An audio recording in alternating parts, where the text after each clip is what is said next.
Hello guys! Welcome back to our channel. Sa video na ito, ituturo ko kung paano ka makakapagparehistro via online para sa National ID. Isa ka din ba sa hindi napuntahan ng mga taga-PhilSys nung sila ay nagbahay-bahay para sa National ID?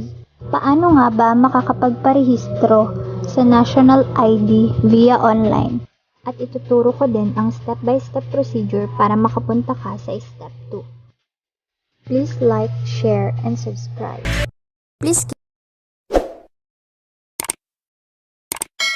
Gamit ang cellphone or computer, i-type ang register.philsys.gov.ph sa inyong browser.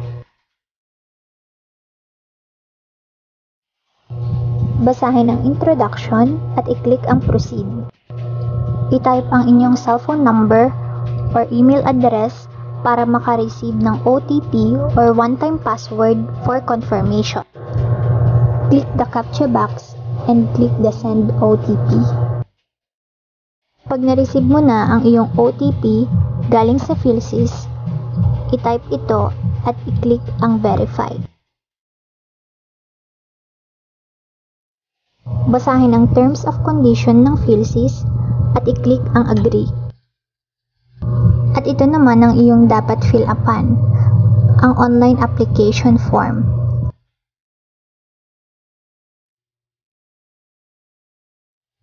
Pagkatapos mo ma-fill upan ang online application ay magpo-proceed sa preview. Pagkatapos mong ma-review ang iyong application, mapupunta ka naman sa book of appointment.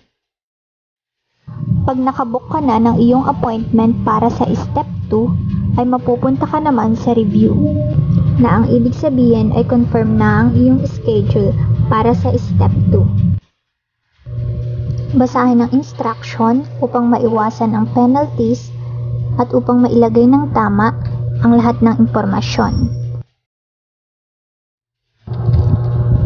Ilagay ang inyong first name, middle name, last name, at kung kayo ay may suffix name, at kung wala naman, ay panatilihing blanco.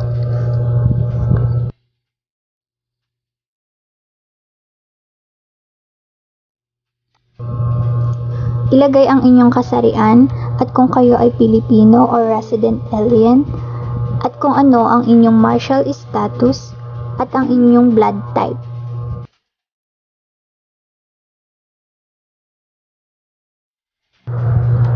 At kung hindi nyo alam ang inyong blood type, ilagay ang unknown.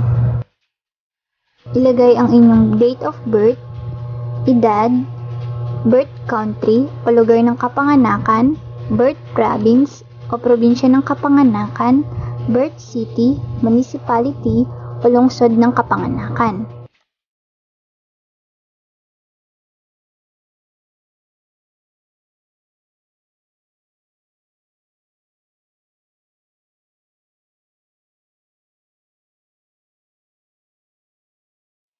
Ilagay ang inyong permanenteng address, country o bansa, province o probinsya, city, municipality, lungsod o bayan, at barangay.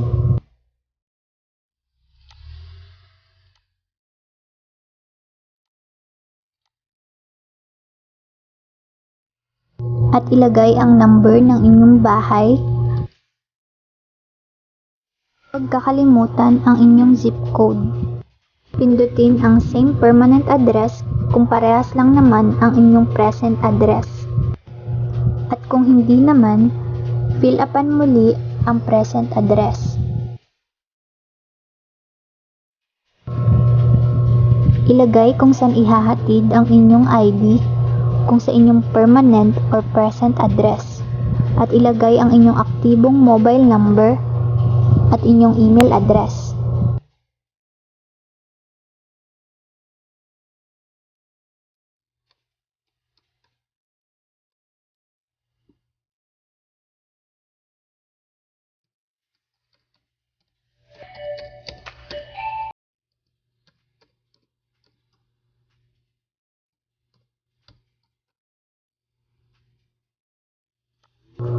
Pindutin ang next upang mag-proceed sa preview.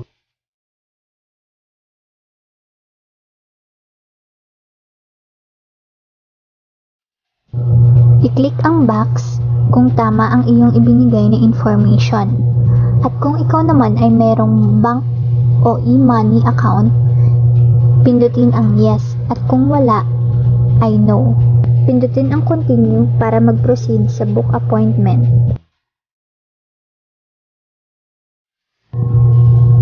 Kapag nasa book appointment ka na, lalabas na kaagad ang pinakamalapit na PhilSys Registration Center sa inyong lugar na kung saan pwede ka nang mag-proceed sa step 2. At makakapili ka na rin ng oras at araw para sa iyong schedule sa step 2. Sa review, ito na ang last step para sa online registration. At dito mo na rin makikita ang iyong appointment reference number. Na ang ibig sabihin ay confirm na ang iyong schedule para sa step 2.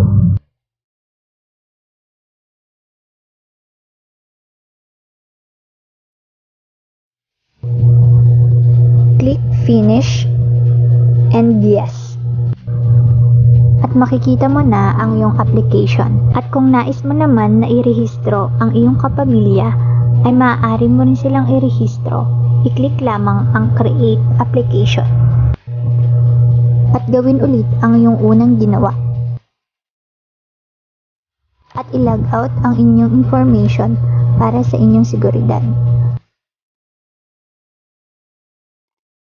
Thanks for watching. Don't forget to like, share, and subscribe.